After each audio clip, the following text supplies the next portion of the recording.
Welcome, everybody, to Undefined Reviews. We're your host, Chad Martin, JC Martin. And as you can guess by the title, we are talking about Boba Fett, the most overrated character in Star Wars movie history.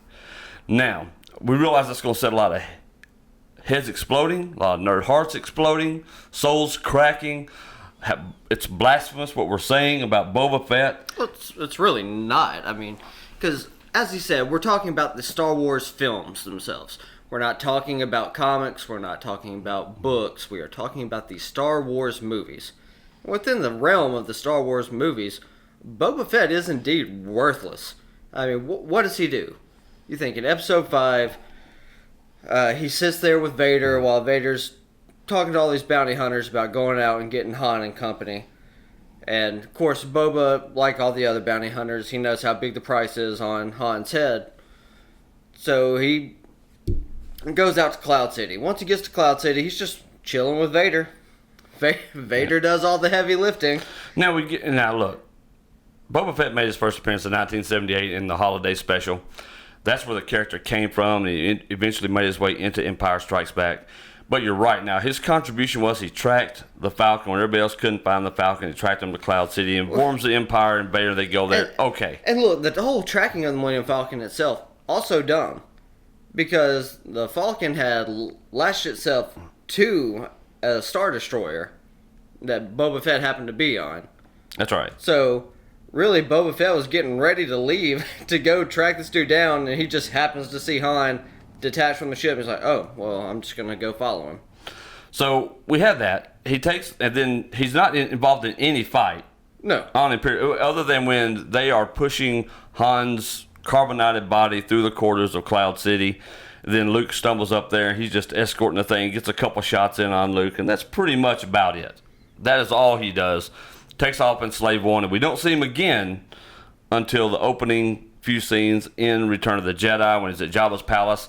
Says absolutely nothing. Yeah, just holding up the wall. Staying in the background of Jabba's palace. And all the places you could be as a bounty hunter. Your job is to get a bounty. Why are you guarding And if you're one of those Star Wars enthusiastic people that go out and you do read the comics and you read the books, then you know that Boba had endeared himself to Jabba. That's right. By returning Han to Jabba, Boba Fett had become one of Jabba's most, not loyal, but his most cherished employees as a bounty hunter. So that, if you read the books and whatnot, that kind of explains why Boba's there. But we're not talking about that. We're talking about strictly movies. There is no explanation for why Boba's still there. Are there that many things to do at Jabba's palace that after you get paid thousands and thousands and thousands of credits that you just hang out on a backwater planet like Tatooine with a slug in the desert, and you're not doing anything but sitting there holding a wall up. You're just chilling there with slugs and pig people the whole time and a couple Twi'leks. That's right. And so that's all he does in the whole thing. And then he gets knocked into a worm's anus or whatever it is, an anus with teeth out in the middle of the desert. Well, you think that whole setup there for them to throw Han and Luke and Chewie into the Sarlacc pit, you know, Boba, by the time he gets ready to really start fighting, Han, half blind, inadvertently spins into him with the stick. Ignites his jetpack. Ignites his Z6 jetpack. He flies into the side of Jabba's ship and then falls into a worm anus. That's it.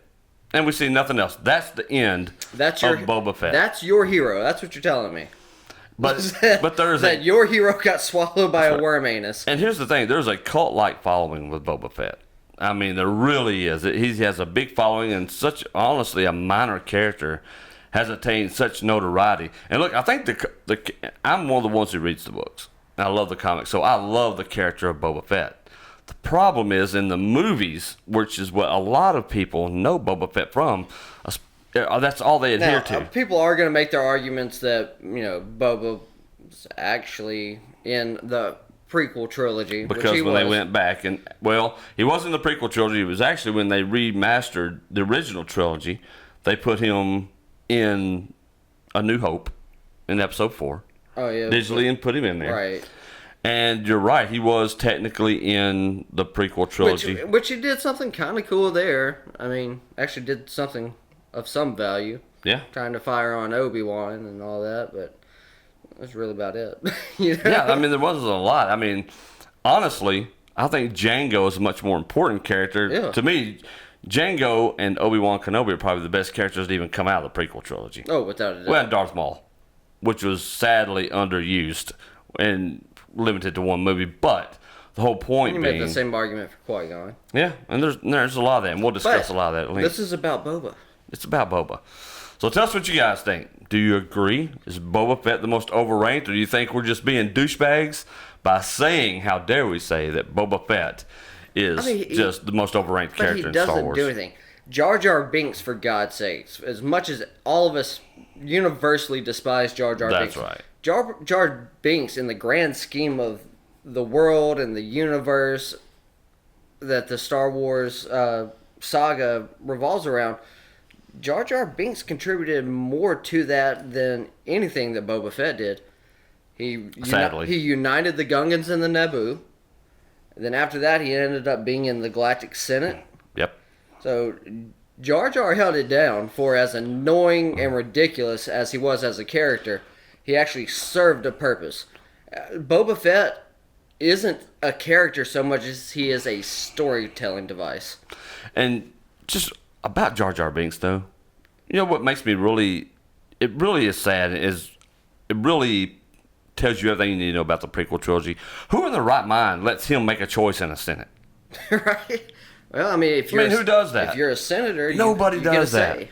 It's like, really? This thing is going to be the voice of reason in the Senate, and this is what everybody's going to go off of, is this guy? First of all, how does he even become a part of the Senate? Because he Who listens to Jar Jar Binks and goes, that's our guy right there. That's the one. He united the Naboo and the Gungans. This is the dude right here that we want. I don't think so.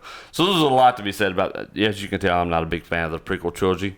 Hate it if you want to. I'm just not a fan of the prequel trilogy. You didn't love Hayden Christensen's robotic acting? I am fans of elements of the prequel trilogy. You didn't love just the mass amounts of regurgitated CGI? No, I didn't. I hated it. I hated it with a passion. I couldn't stand the CGI in the prequel trilogy. It was awful. Everything was too clean and just too bleh. It was bad. I mean, and you can tell it because the character, it just doesn't look real enough in your eyes. It just takes you out of the experience. That's what I loved about the original trilogy, was that everything seemed grounded in a reality you could understand. You could believe that there was spaceships. You could believe that these things were taking place or had taken place. But, I think we're getting kind of off track here, but I was going to make a little counter argument to that. With the prequel trilogy, there's not a grand war yet. No. Like, I understand things looking clean. I understand Naboo looking clean. I understand the Senate looking clean. I understand the Jedi Council looking clean. Whereas in episodes 4, 5, and 6, everything's grittier because there's a full-scale war between the Empire, which everything looks clean for, and then the Rebel Alliance, where you get that dirt and grittiness. And I can see that, but when we're talking about traveling to all these different worlds, but everything is just too clean, no, it's just life. Even life that way. You can go into the cleanest city in the world, and still, things are going to look worn and have that natural age look. And when you're dealing with things like that CGI, everything was just too clean. Everything was too big. They were trying to get you could tell when they were filming it, they were trying to get the shots of the city. They were trying to make the CGI. George Lucas said, I finally got the budget I always wish I had. Yeah. I mean, he had the technology. And look, kudos to George Lucas. Lucasfilm and all those guys really created a ton of new technology for filmmaking. So, anyway, that's for another video. What they didn't do is make Boba Fett anything significant. Boba was not. No, and I would really, and people were, they were doing these standalone films, and they've got the Obi-Wan series coming up, right, which I am super excited about. I think Obi-Wan's going to be great. And remember, the Solo film, which was great, by the way, a lot of the reason that it failed... You're making more heads explode out there by saying that. Well, they can get over it. You can't say that. It was a tremendous film. I liked it. And it did exactly what it needed to do and showcase how Han became to be Han. However, people crapped on that movie, not because it was a bad movie. Mm-hmm. Everyone crapped on that movie because it wasn't a Boba Fett movie, which is what everyone was calling for. And because of The Last Jedi, which people turned around and crapped on that movie. But if you're going to sit there, like, honestly, doing a Boba Fett standalone film about his teenage years and his early 20s or whatever, that's the only way to redeem that character. Yeah, I could see Boba Fett crawling out of the Sarlacc pit. Yeah. And escaping, and then seeing what happens to him. You're probably wondering how I got here. Yeah, like what is going on? And so, but there's a lot of story you could tell with Boba Fett to make him the character that everybody puts him on that pedestal to be. But when you just look at him from the simple fact of the original trilogy, it's not there. It's just not there. Like, why should there be this reverence or even fear for that character when he got killed on accident? Swallowed by a worm anus. Yep. Man, but then you know what? Star Wars. Because Admiral Akbar.